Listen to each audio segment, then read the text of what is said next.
Caríssimos irmãos, estimadas irmãs, que a paz do nosso Mestre Jesus, mais uma vez, possa estar conosco. O título da nossa palestra nesta noite, O Tempo. Mas o que realmente vem a ser o tempo? A ciência define como tempo um processo fundamental do universo, aonde é progressivo e nele temos o passado, o presente e o futuro. Sempre haverá o ontem, o hoje e o amanhã. Entretanto, podemos dizer que o tempo ele é relativo. Para mim, o tempo de 24 horas tem um valor. Para o médico, no atendimento, no pronto-socorro, que está realizando uma cirurgia de urgência, o tempo para ele é outro. Para o soldado do corpo de bombeiro, chamado para uma ocorrência, para apagar um incêndio, para socorrer uma pessoa que está se afogando, o tempo é outro. Para aquele que está no leito de um hospital, sentindo os efeitos das medicações, de uma quimioterapia, um tratamento do câncer, o tempo para ele é outro.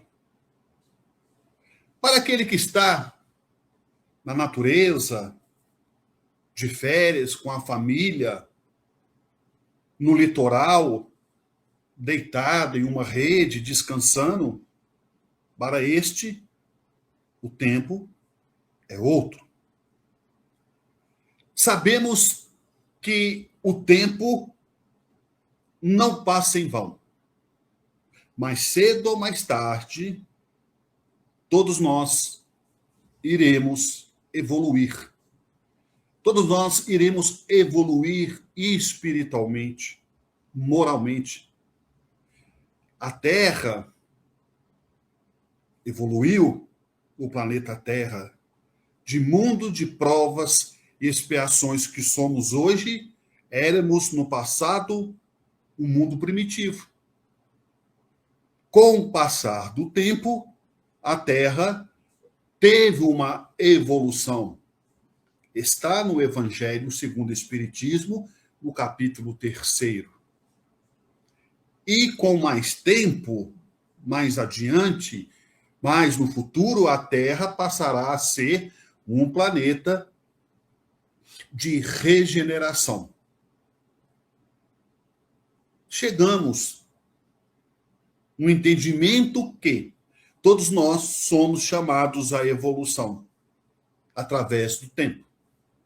Uns demoram mais um pouco, outros já conseguem uma ascensão, digamos assim, mais rápida dos demais. Mas lembremos-nos que cada caso é um caso, cada qual de acordo com seu livre-arbítrio. O que importa nessa questão da proposta do Evangelho desta noite não é a extensão, não é a dimensão, não é o tamanho, e sim a essência, a qualidade. Ora, Allan Kardec desencarnou com 65 anos de idade. Uma pessoa nova, Hoje as pessoas estão vivendo até 80, 90 anos com lucidez, com mais saúde, com mais recursos. A medicina está avançada, a ciência, a tecnologia. Ora, e Allan Kardec, quando ele começou a dedicar a doutrina espírita, ele tinha 50 anos de idade. Ou seja, em 14 anos, parece muito, mas é muito pouco, em 14 anos, Allan Kardec codificou toda a obra do Espiritismo. Em 14 anos. Ele começa com 50 anos, 53 para 54, oficialmente ele lança o Livro dos Espíritos e desencarna com 65 anos. Ou seja, ele fez em 14 anos o que nós não conseguimos ainda fazer em toda a nossa existência, em toda a nossa trajetória. Claro, obviamente, é da natureza do espírito. Sabemos que era um espírito missionário, um espírito de luz, que veio com a enorme bagagem. Não estamos comparando, mas mostrando aos nossos irmãos, às nossas irmãs que estão nos acompanhando nesta live, que o tempo ele é relativo. Tudo depende como nós estamos vivendo. Claro, de acordo com o livre-arbítrio de cada um e com a condição de cada um. Para que vocês possam ter uma ideia, quando falamos e propomos o tema O Tempo, João Mateus, distinto pregador da seara espírita cristã, excelente palestrante, depois de completar 50 anos de existência no corpo físico, foi para sua casa. E naquela noite, João Mateus, ao sair do corpo físico, através dos sonhos, do sono reparador do corpo físico, João Mateus sonhou. E sonhou que ia alcançar as portas do céu. E chegando na passagem celestial, João Mateus, que era espírita, convicto, palestrante, trabalhador na casa espírita, inclusive era presidente da instituição espírita, João Mateus deparou com o mensageiro da passagem celeste.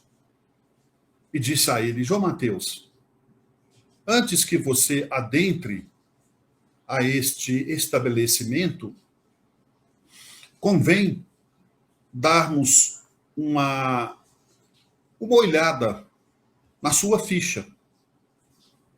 Seria, segundo o mensageiro celeste, seria uma espécie de dossiê, aonde estava registrado, desde o nascimento de João Mateus até os últimos momentos da sua vida. E assim se fez o mensageiro da passagem celeste. Começou a ler o primoroso documento da seguinte forma: João Mateus, renascimento na Terra em 1904. Berço manso, excelente educação, nunca sofrera acidente de importância. Estudou nas melhores escolas. Consequentemente, teve os melhores professores, os melhores educadores. Aos 23 anos, empregou-se no comércio. Casou-se também aos 23 anos em regime de escravização da mulher. Católico, apostólico romano, presenciou sem menor atenção 672 missas. Aos 26 anos de idade, transferiu-se para as fileiras espíritas. Como palestrante e orador espírita, realizou 165 palestras. Viajou em passeio para descanso com a família em lazer, 105 viagens. Possui bens, móveis, patrimônio, o equivalente a 6 milhões de reais. E para Jesus, que o procurou na pessoa de um mendigo, de um necessitado, batendo na sua porta ou encontrando na via pública, colaborou durante toda a sua existência com alguns centavos. Quanto o mensageiro da passagem celeste, que estava lendo aquele primoroso documento, foi ler o final do dossiê da ficha de João Mateus, João Mateus, acordou. E acordou assustado. E ele, naquele dia que ele acordou, ele sentiu que aquilo não foi um sonho, foi um aviso. Ele vivenciou, ou seja, ele teve realmente no mundo espiritual quando dormiu. Em sonho, ele teve um alerta. Neste documento primoroso que o mensageiro da passagem celeste o apresentou, narrando a ele, com riqueza de detalhes, que ele havia acumulado patrimônio, que ele era um espírita, que ele pregava a caridade, mas não tinha feito praticamente nada em favor do seu semelhante. Ele ficou assustado com aquele sonho. Ligou para os amigos da diretoria daquela casa espírita. Entrou em contato imediatamente com os confrades e disse a todos eles: hoje à noite vamos fazer uma reunião extraordinária no centro espírita. Uma reunião da diretoria. Convocou o vice-presidente da casa espírita, o primeiro secretário, o primeiro tesoureiro, e lá foram todos eles para aquela reunião. Na reunião, João Mateus, então, começa a contar a todos eles o sonho que ele tivera. E, ao mesmo tempo, dizendo que ele estava preocupado.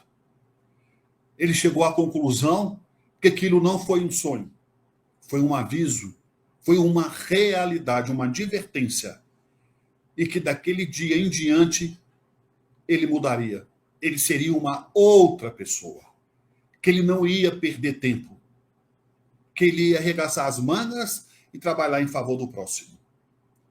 Que naquele suposto sonho, naquele aviso, ele sentiu, tocou o seu coração, que ele deveria fazer alguma coisa. Que até então, nesses 50 anos de vida terráquea, ele não tinha feito nada em favor do seu semelhante. E disse para os colegas, para que eles pudessem comparecer no dia seguinte na sua casa, que ele ia delegar a tarefa a cada um. Que ele ia disponibilizar parte da sua fortuna, parte das suas aplicações financeiras, parte do seu patrimônio para construir um orfanato. Ele queria, naquela reunião, dizendo aos amigos que ele queria construir o quanto antes, o mais rápido possível. Que levantasse as paredes, que consolidasse as edificações, a obra, o quanto antes. Que todas as despesas, desde a fundação até a manutenção do orfanato, seria por conta dele. E assim se fez. Ele marcou com todos os colegas do centro espírita para que comparecesse no dia seguinte na sua casa, 8 horas, que ele ia delegar a tarefa para cada um e, consequentemente, definir a função de cada um para a construção do orfanato. Contudo, no dia seguinte, quando os amigos lhe bateram à porta, vitimado de aneurisma cerebral, João Mateus estava morto. Não deu tempo dele dar continuidade àquilo que tinha pensado. Não deu tempo dele concretizar o seu sonho. Ele queria tornar-se aquele sonho em realidade. Porque para ele não foi um sonho, foi um aviso. Mas nós não sabemos o que vai acontecer conosco daqui a 1 minuto, daqui a 1 hora, amanhã, daqui a 1 ano, enfim. Nós sabemos que o futuro pertence a Deus. que tudo está na mão de Deus, mas nós vamos colher o que nós estamos realizando hoje. Nós vamos receber aquilo que nós estamos dando hoje à vida. Quem colhe vento, quem planta vento, colhe tempestade. Quem planta amor, colhe paz e harmonia. Ninguém é obrigado a nada. Tal é questão de número 843, em O Livro dos Espíritos, quando Allan Kardec pergunta aos amigos benfeitores espirituais, tratando-se da lei de liberdade. Nós somos livres para pensarmos e para agirmos. Mas lembrando que toda a nossa ação irá gerar uma reação. Eu não sou obrigado a ir trabalhar, mas se eu quero pagar as minhas contas, continuar tendo um determinado padrão de vida social, dar uma boa educação materialmente falando para os meus filhos, para os meus netos, eu tenho que trabalhar. Mas se eu não quiser, eu não vou, ninguém vai obrigar a eu comparecer ao trabalho. Mas eu tenho ciência que eu serei advertido, punido ou até ser mandado embora, dispensado por justa causa. E Allan Kardec, na questão de número 843, quando ele, por sua vez, trata a questão da lei de liberdade com os espíritos, ele pergunta, tem o homem o direito do livre-arbítrio? Ou seja, temos o direito da liberdade? Eles respondem assim, pois temos o direito de obrar e de pensarmos. Olha só, temos o direito de realizarmos qualquer coisa e de pensarmos. E aí conclui os espíritos Allan Kardec na questão 843. Mas só terá efeito se tivermos com os corações voltados para a prática do bem e a pureza da consciência tranquila. Nós temos o direito de pensarmos e igualmente de obrarmos.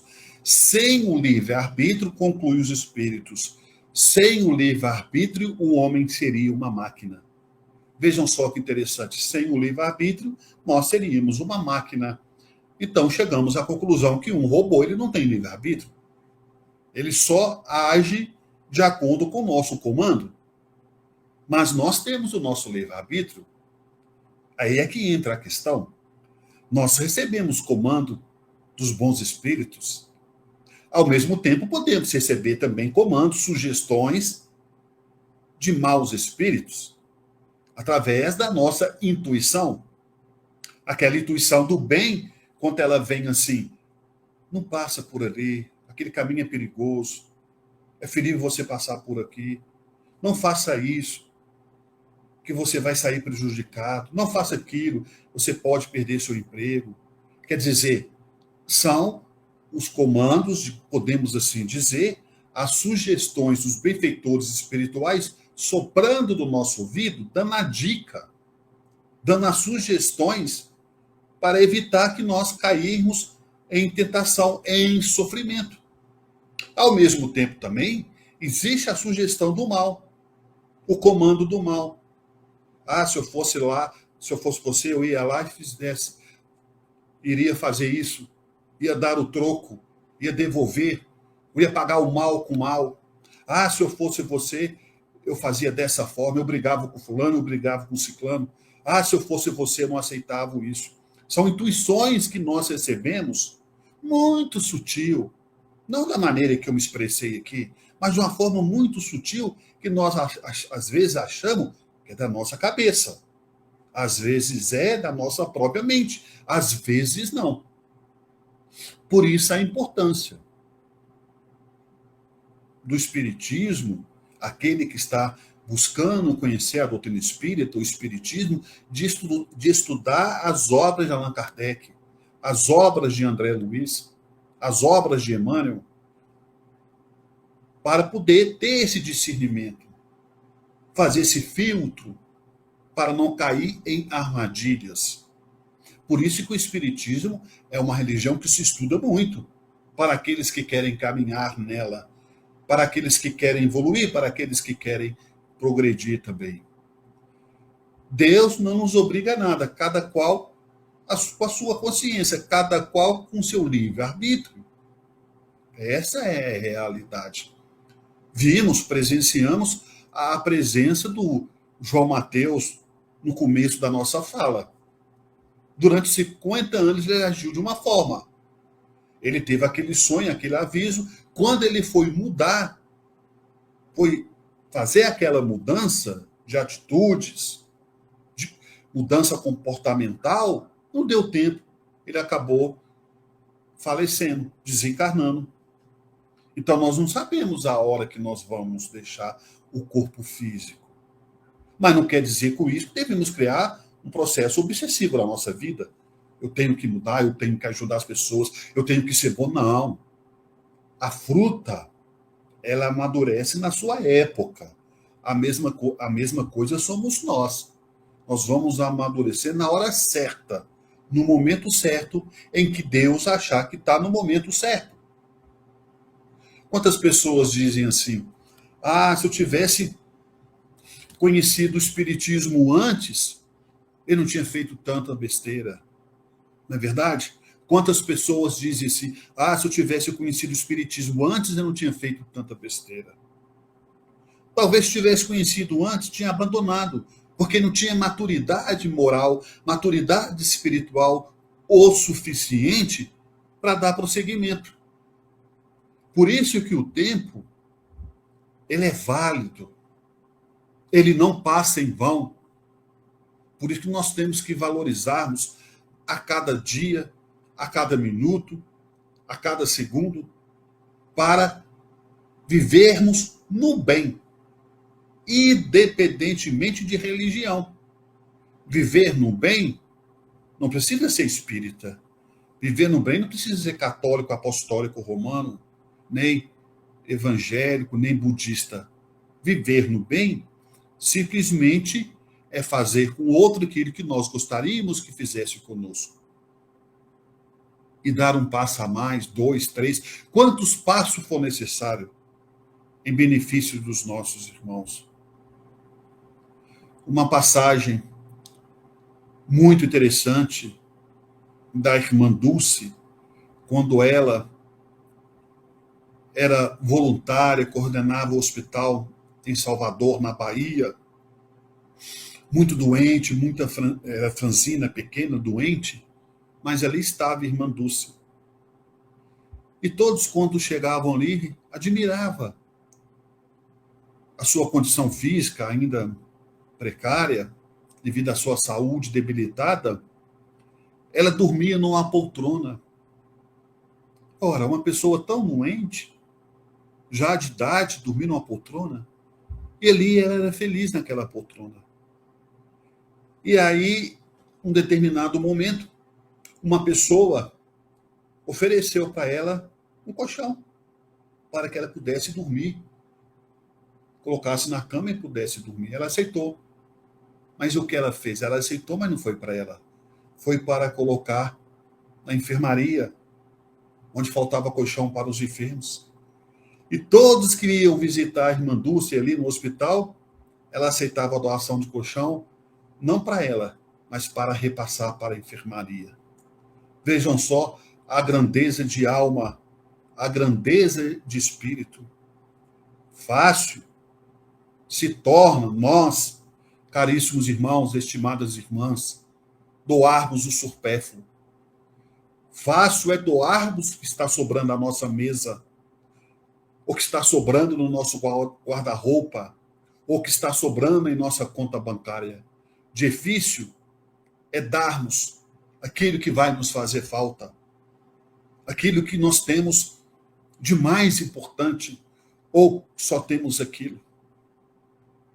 E tirar um pouco do nosso tempo, que Deus concedeu a todos nós, através da bênção da reencarnação, onde nós podemos e temos a oportunidade de reparar os nossos erros, de corrigir os nossos erros, perante aqueles que nós erramos, que hoje se apresenta na figura de esposa, de marido, de filhos, de pais. Às vezes a pessoa se pergunta, numa família numerosa, por que fulano não gosta de mim? Como diz na gíria, por que ciclano não vai com a minha cara? Eu nunca fiz nada para ele. Muito pelo contrário, eu ajudo, eu sou uma pessoa boa. Ele é ingrato comigo.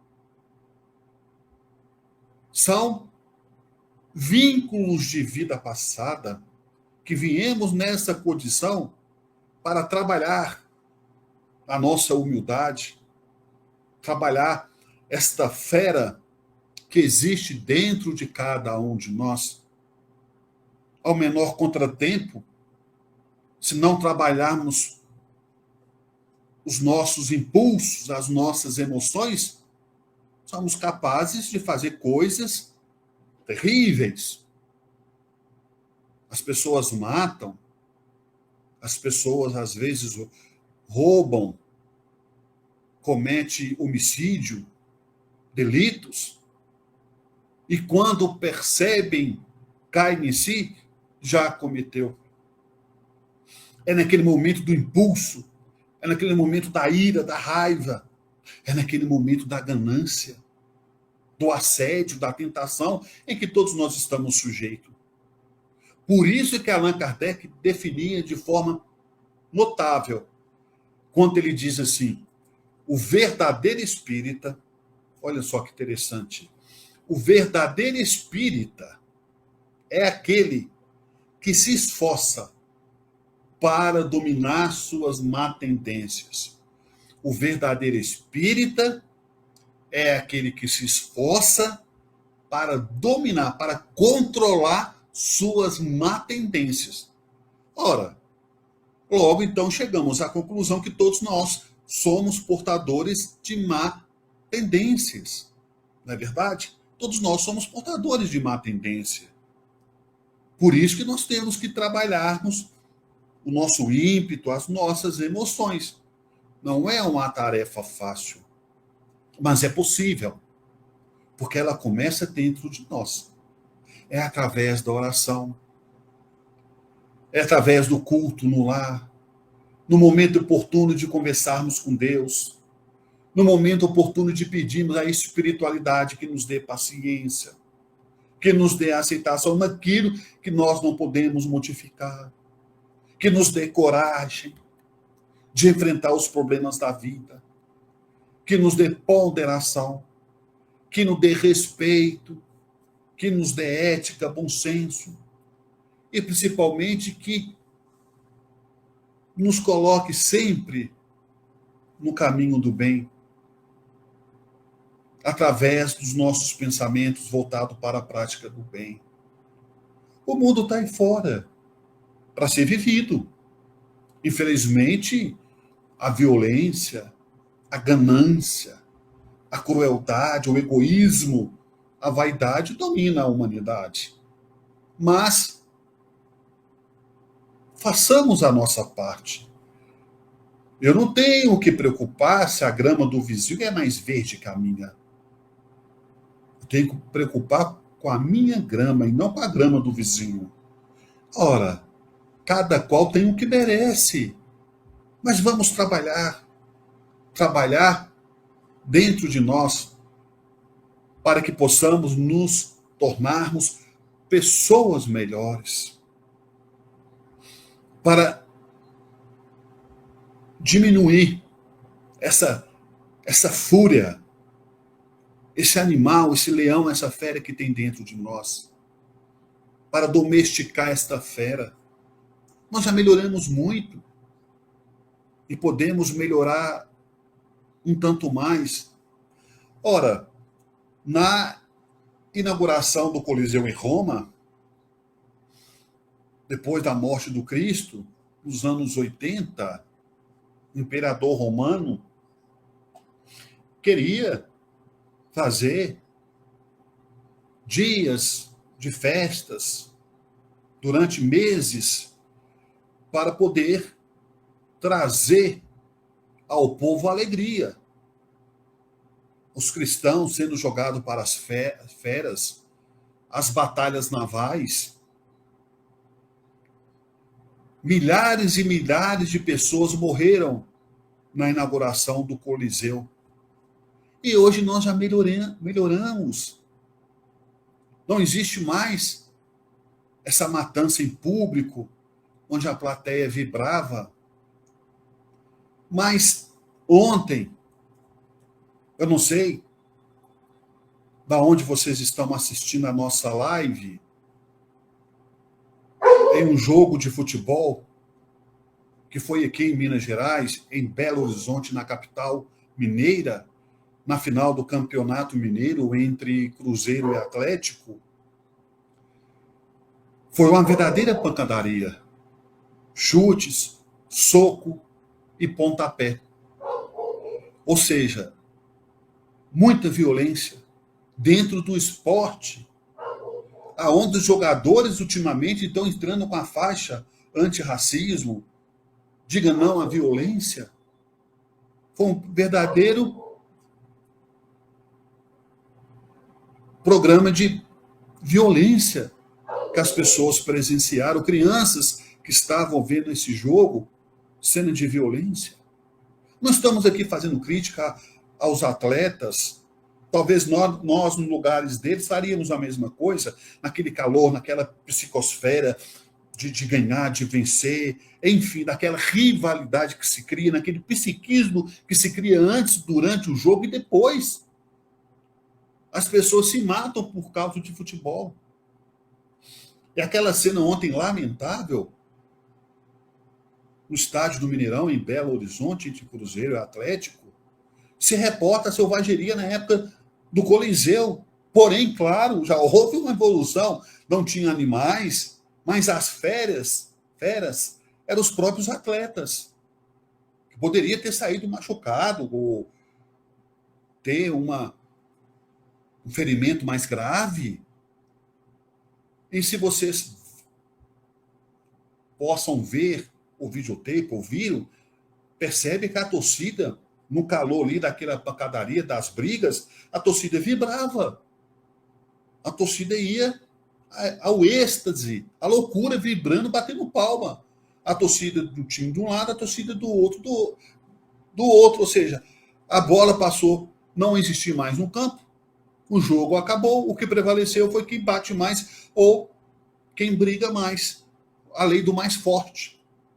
E a torcida vibrou com aquela pancadaria. Claro que não foram todos. E eu estou querendo mostrar para vocês, estou querendo passar para vocês a mensagem que ainda existe essa fera dentro de nós. Ainda existe essa fera dentro de nós. Nós já melhoramos muito, mas precisamos melhorar. Precisamos, porque ainda a mulher sofre muito a violência doméstica. O negro ainda sofre muito racismo. O homossexual. As nossas irmãs que optaram em consociar-se, em casar com a outra mulher, ainda tem muito preconceito. Preconceito com doenças. Existem pessoas que têm preconceito em crianças que são autistas, em crianças que têm síndrome de Down.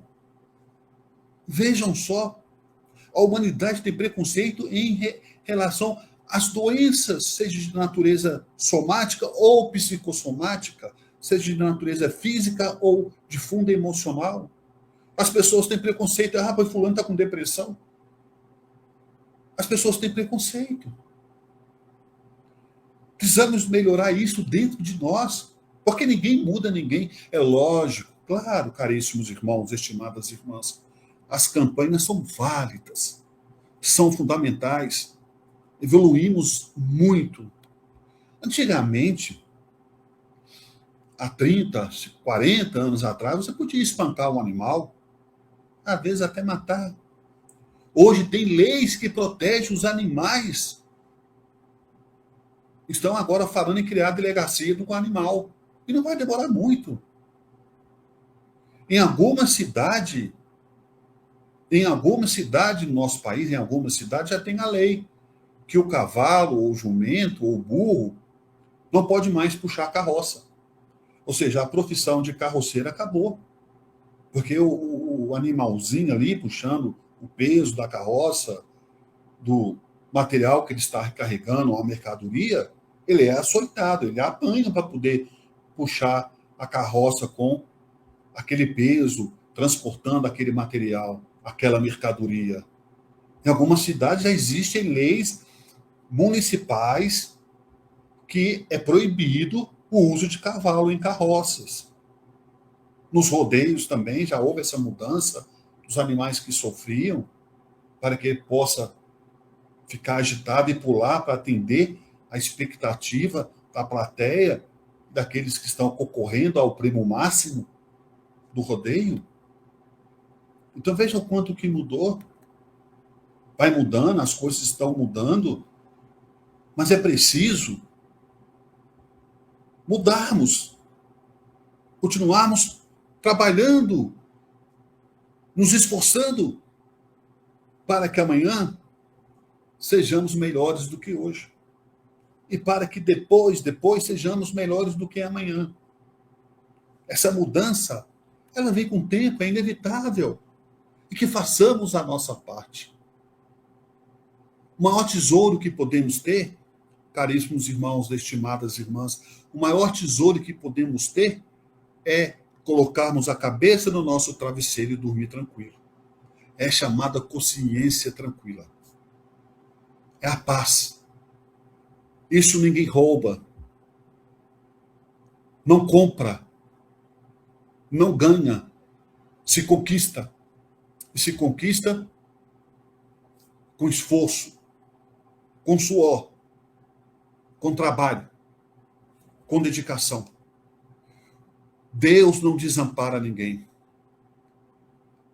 A partir do momento em que nós estamos dispostos a nos melhorarmos,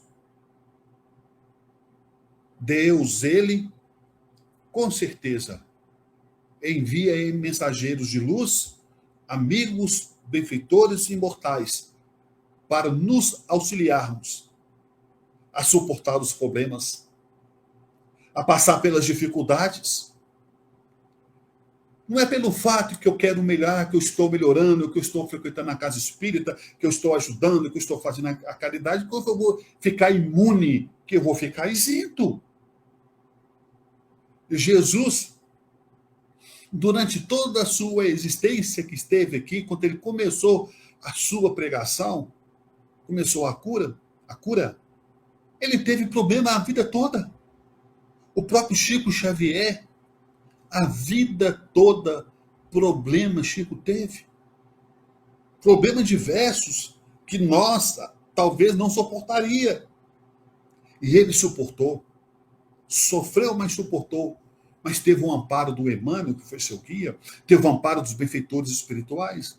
E cada um de nós temos um Emmanuel. E cada um de nós temos um benfeitor espiritual. Deus não desampara ninguém. Deus não afasta de nós. Nós é que afastamos dele.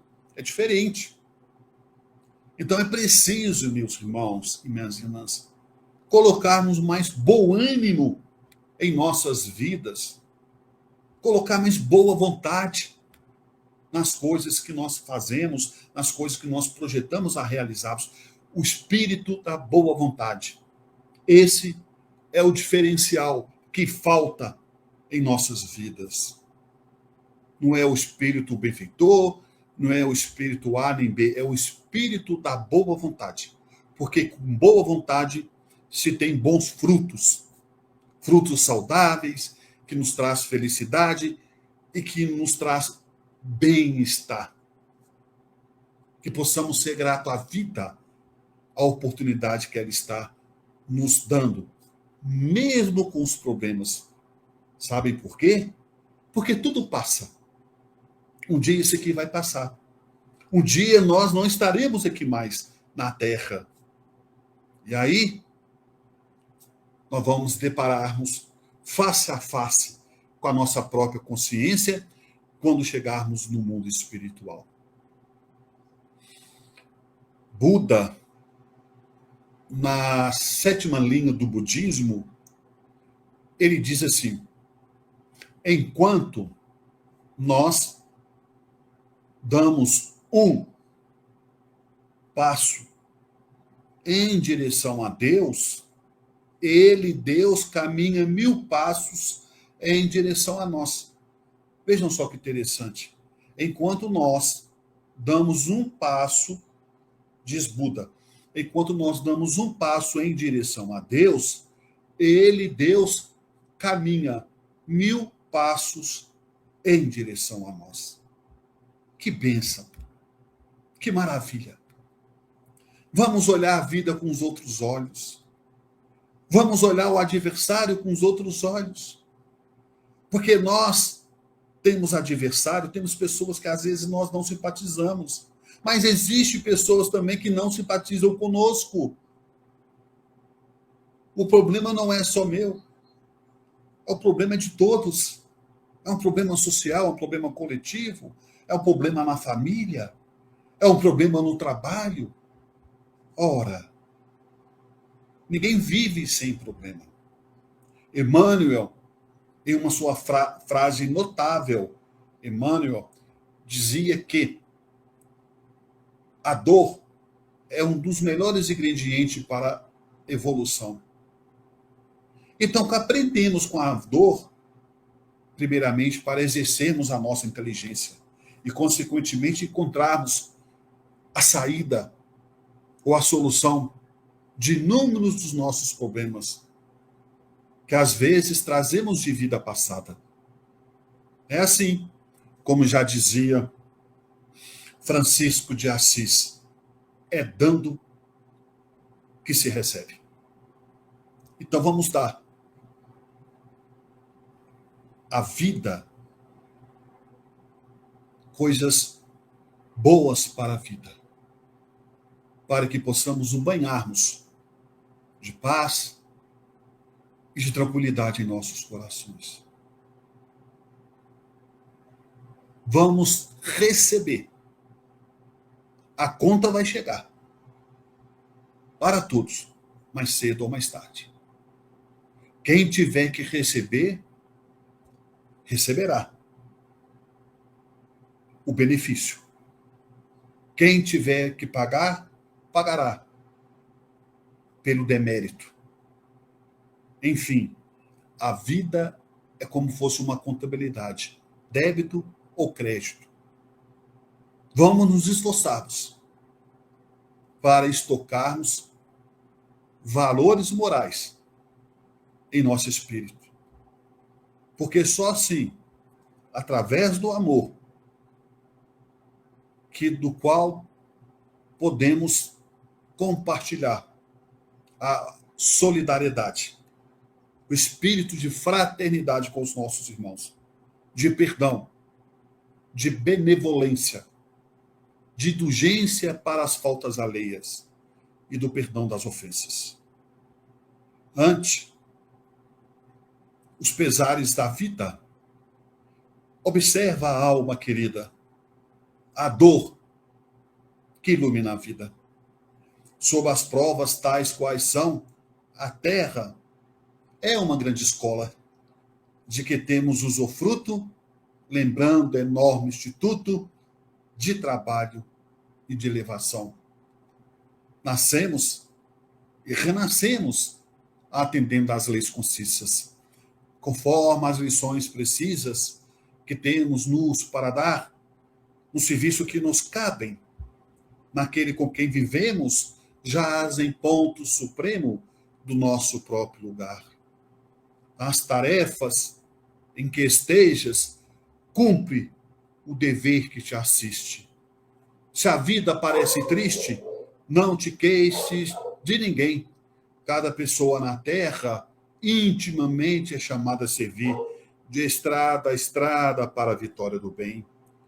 O homem robusto e moço que administra a riqueza, traz por suas vezes rude e acesa a fogueira da aflição. A mulher que exibe ao colo joias em forma de luzes, às vezes tem muitas cruzes por dentro do coração.